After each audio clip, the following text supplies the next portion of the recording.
સરકારની સામે એ માંગણી છે કે આ ડુંગળીની જેમ બને બધા નિકાસ કરો. નિકાસ કરે તો ખેડૂતો બે પાંદડે થાય.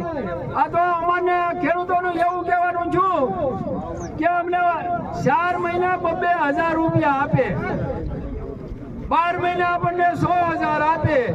આ 100 ના 40 તો આમાં ટીપી જાય તમારી પાયલી પાછા લઈ જાય તો પછી તમારે એના નીકળ્યા વખાણ કરવાના. ભૂલ હોય ને ભૂલ કો, ખોટું કરે ને એમ કહો છો કે ભાઈ તમારી ભૂલ છે, આ તમારું ખોટું છે. અને ભાઈ ખેડૂએ હું તમારો ગુનો કર્યો, તમને કેન્દ્રમાં બેહાડ્યા.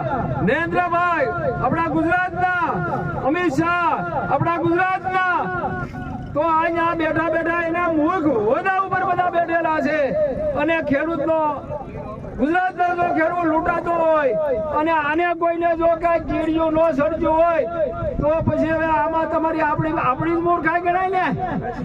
આપણા મૂર્ખમાં નામ લખે ને તો એને ખરેખર ગુજરાતનો ખેડૂત દિલ્હીમાં ગાંધીનગરમાં બેઠેલા ખદડી નાવ તમને શરમ થવી જોઈએ.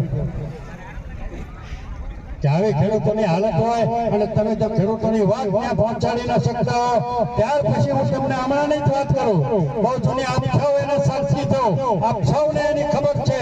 તમે ભૂલી જતા હો તો પછી એમાં હું શું કરું? પણ તમને હમણાં જ તાજી વાત કરું કે શંકરસિંહ વાઘેલા જયારે કાપડ મંત્રી હતા ત્યારે કપાસ આપણો 300, 400, 500 રૂપિયામાં કોઈ ધણી નહોતો આખા ભારતમાં. અને પોતે દેશના કાપડ મંત્રી હતા.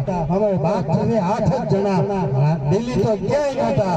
અમે ગાંધીનગર એના બંગડે જઈને ખાલી વાત કરી કે બાબુ ભયંકર પરિસ્થિતિ છે.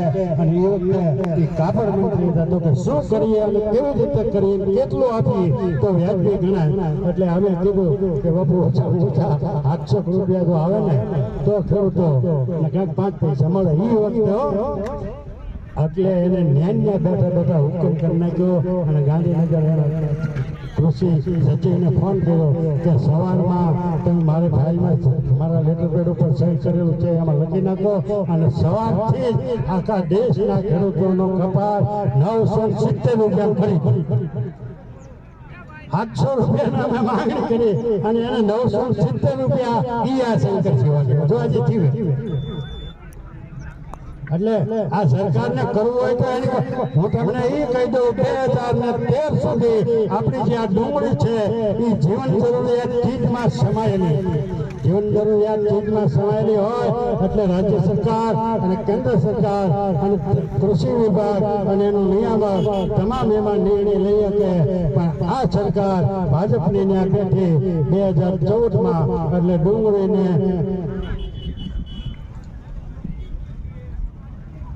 આમાલી એને કાઢી નાખી અને ડુંગળીને પોતાના હસ્તક લઈ લીધી. 2014 થી લઈ આજ સુધી ડુંગળીમાં ખેડૂતોની કાળી કઠણે તમારે પકવવાની. અને જાન્યુઆરી મહિનો અને ડિસેમ્બર મહિનો આવે એટલે ડુંગળીમાં ગધેડો મોકલી દર વર્ષે ભરે આમ થયું નહીં ઓલે વર્ષે આમ થયું. હું તમને આધાર પુરાવા સાથે કહું, હું તમને લેખિત મારા બધા રજૂઆતો સાથે કહું. સરકારને આ 2014માં નરેન્દ્રભાઈ મુખ્યમંત્રી બન્યા પ્રધાનમંત્રી ત્યારથી લઈને આજ સુધી આ જે ફાઇલ છે ને એ ખાલી ડુંગળીની છે. ખાલી ડુંગળીના જ આમાં કાગળ છે. સરકારને જ મોકલેલા કાગળ છે, સરકારને જ કરેલા સૂચન છે. આની આખી વિગત કરી હોય ને તો હવે 2 ટેમ્પા ભરી મારે લાવવા પડે. પણ મુખ્ય 2014 થી અત્યાર સુધીમાં કેન્દ્ર અને રાજ્ય સરકારને ડુંગળી માટે ભલામણ કરેલી છે. એની તમને ખબર ન હોય તો એ કહી દઉં, ફૂલની પાંખની તરીકે જો અસર પડતી હોય ને તો એ આપણા ખેડૂતોના મવાના ખેડૂતોના આંદોલનની પડે. આ ગોડા ગાંધીનગર બેઠા ને એની એકેય નથી. ગાંધીનગરમાં જે આપણે 182 ઘોડા આપણા ભાઈઓ જ છે, પણ આપણો અવાજ જો ન પહોંચાડી શકતા હોય તો પછી તમને એ કહી દઉં, લોકોને કામ ન થતા હોય, ખેડૂતોને કામ ન થતા હોય તો આ પોતાની જ સરકારમાં પાછું પોતાની જ સરકારમાં આ જ સરકારમાં હજી 25 વર્ષ પહેલા પોતાની સરકારમાં પોતે પ્રધાન હતા છતાં શક્તિસિંહ ગોહિલે સરકારમાંથી રાજીનામું આપી દીધું કે મારા ભાવનગર જિલ્લાને પહેલા યુનિવર્સિટી આપો, નહીં હાલ્યો તમારું રાજીનામું. સરકારે યુનિવર્સિટી ન આપી એટલે શક્તિસિંહે તરત રાજીનામું ન્યા ટેબલ ઉપર ઉગાડી દીધું. એક રાત સરકારે વિચાર કર્યો અને બીજે દિવસે સવારમાં ભાવનગરની યુનિવર્સિટી થઈ. અત્યારે શક્તિસિંહના પડતા અત્યારે આ જ સરકારની ભાજપ જ સરકારની આઈની જ હું વાત કરું 2002 ને 3 ને 4 ની અંદર આપણા જ ધારાસભ્ય મવાના માજી કનુભાઈ કલચરિયાએ ખેડૂતોના હિત માટે પોતાની સરકારમાંથી ફગોળિયો કરી નાખ્યો અને ખેડૂતો માટે લડ્યા અને ખેડૂતોને જીતાડીને ત્યાં નિર્માણ અહીંથી હટાવીને ત્યાં અત્યારે પાછી નિર્માણ જ્યારે આવે ત્યારે મુહૂર્ત પાછું કનુભાઈએ કર્યું. એટલે નથી માણસો નથી નેતાઓ પણ આપણે એવાને નથી જીતતા. બે પેંડા આપે, મારી નાટલો છે, બે પૂરીઓ ખવડાવે, એક દારૂની કોથળી ઠોકી દે અને બે હાડીઓ આપી દે એટલે ત્યાં મત દેવી એટલે આપણે આપીએ.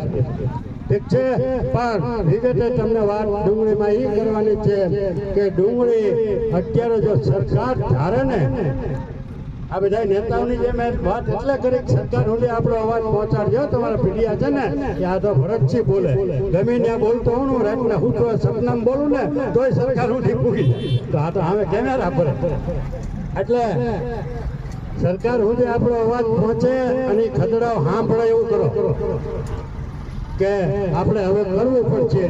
નહીંતર ખેડૂત તમે આ ડુંગળીમાં અત્યારે 200-300 રૂપિયા વેચો એમાં તમને શું નફો મળી જાય મને કહો. તમે કઈ આમાં પૈસા કામી લ્યો છો? એટલે મેં ઘણી વખત કીધેલું છે કે આખા દેશના ખેડૂતોની ડુંગળી આ પહેલાની સરકારોએ ખરીદેલી છે એમ અત્યારની સરકાર આખા દેશના ખેડૂતોની ડુંગળી 1000 રૂપિયાની મણ જો ખરીદી લે તો આપણા મહુવા તાલુકા કે ભાવનગર જિલ્લાનો નહીં પણ આખા દેશનો એક પણ ખેડૂત કરોડપતિ તો હું લાખપતિ નથી થવાનો. કરોડપતિની તો વાત ક્યાં રહી, લાખપતિ નથી થવાનો. અને એને એટલી મજા આવે કે અમને 5 પૈસા મળ્યા, અમારે કાંઈક દીકરા દીકરીના લગ્ન થાય, અમારે કોઈ ટ્રેક્ટરનો હપ્તો હોય તો ભરાય, અમારે કોઈનું બચુભાઈ જવાનો કે કનુભાઈ જવાનો કે જીવનભાઈ જવાના 5-50 હજાર લેણું હોય તો દેવાય જાય અને અમને આનંદથી જીવવાની મજા આવે. એટલે આનંદથી આપણે જીવીએ એ એને નથી જીવવા દેવા, એનો મતલબ એવો થયો. એટલે ડુંગળી તો ખૂબ અજબ ગજબ ચીજ છે. હમણાં કનુભાઈ આવો, કનુભાઈ ખૂબ સારી વાત કરી પણ કનુભાઈ તમને વિગતે વાત કરું તો ડુંગળી પકાવવા પાછળ મેં ગઈ સાલ પણ જાહેર મંચ ઉપરથી મહુવા, તળાજા, ભાવનગર